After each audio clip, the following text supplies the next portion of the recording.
Hello and welcome to another developer diary.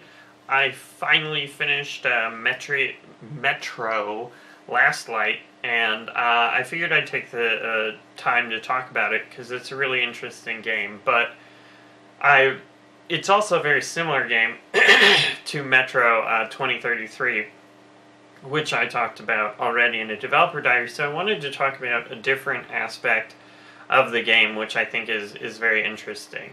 And this idea was in an interview, I think, with, sorry, I have to check the name, Yukio Futatsugi, who is definitely not a household name in video game development, but he's one of the game developers I respect the most because he created Panzer Dragoon, the series that I'm totally in love with and I talk about all the time. The interesting thing is, where I believe he said this in relation to Panzer Dragoon Saga, or Azel as it's known in Japan, which is my favorite game of all time. And the thing that he said was that he wanted to create the character not as the central figure in the story, but actually more as an observer. Sorry. And one of the things about that, well, the reason why Metro Last Light reminded me of this is because largely, I mean, your character is the hero, and certainly Metro Last Light had a bit of a cheesy sort of Disney ending, in my opinion. Which didn't seem to fit the tone at all. But I mean, otherwise, I really enjoyed the game and the world. But the thing is, the world is the star, and even though your character is supposedly doing things, conveying important information to save the world, largely he's just going through the world, and interesting things are happening around him. And that's sort of the idea behind Panzer Dragoon Saga, which, I mean, again, it's like an RPG. You're doing things. You're on a dragon. You're fighting things, but you're not the sort of pivotal character. And it's interesting to think about game development as creating a game or a story where that's basically the way your story is architected, because I think so often in games it's just you're the hero by default, because you're the protagonist, you're the one doing the actions.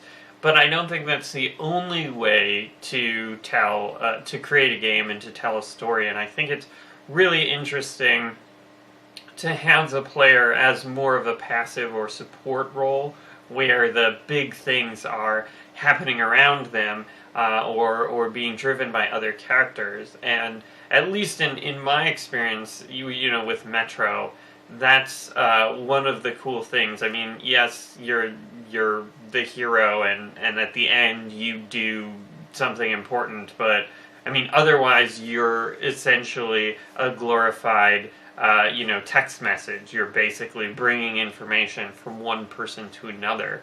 And, especially I think in Last Light did this even more. There's this amazing sort of feeling of all these events unfolding around you, all these troop movements, all these people gearing up for war, and you're not even just a pawn, you're almost like so insignificant to stop this war machine, and the in-game bits of text in the journal and between the level loads, I think really add to that feeling, and it creates something really, really special and really interesting. And that, again, that's sort of tying back to what I like so much about the Metro series is the world building, the fact that, I mean, there's a lot of talk about VR and immersion, but I think, the Metro series has, a lot of immersion, probably a better sense of immersion than the VR demos I've played. And again, maybe, those are just demos, and I haven't played like Alchemy's Job Simulator, which seems really cool. But basically, with the demos, there's some sense of presence. Like there was a street luge thing, but then you crash into an object with your luge, and then it just disappears or fades out, or weird sort of gamey things. But with Metro, they try and do the world building, and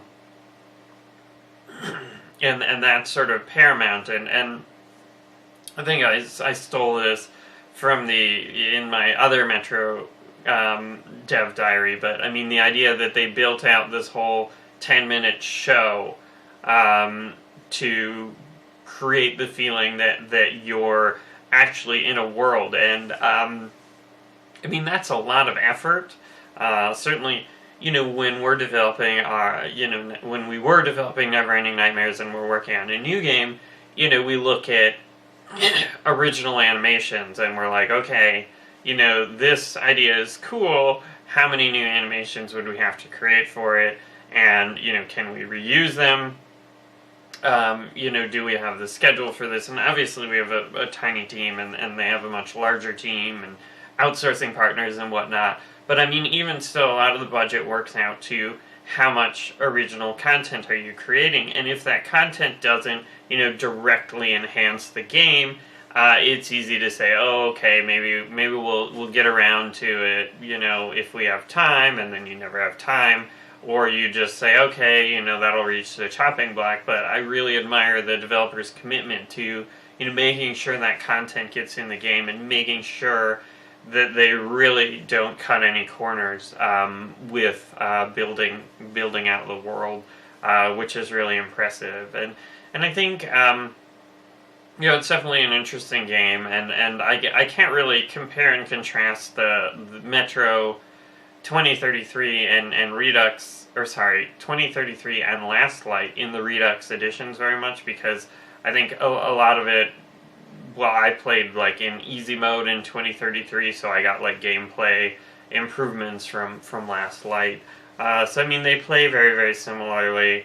I'm not even aware of any sort of gameplay differences, but I was happy to play through both because I was happy to, be in that world, and I think, the world of Last Light is even a little bit better developed than in 2033, although I wouldn't recommend you play Last Light without playing, 2033, because I think 2033, introduces a lot of concepts that they don't sort of review in the sequels. So anyway, I enjoyed the game. If you're interested in that kind of thing, I'd say check it out.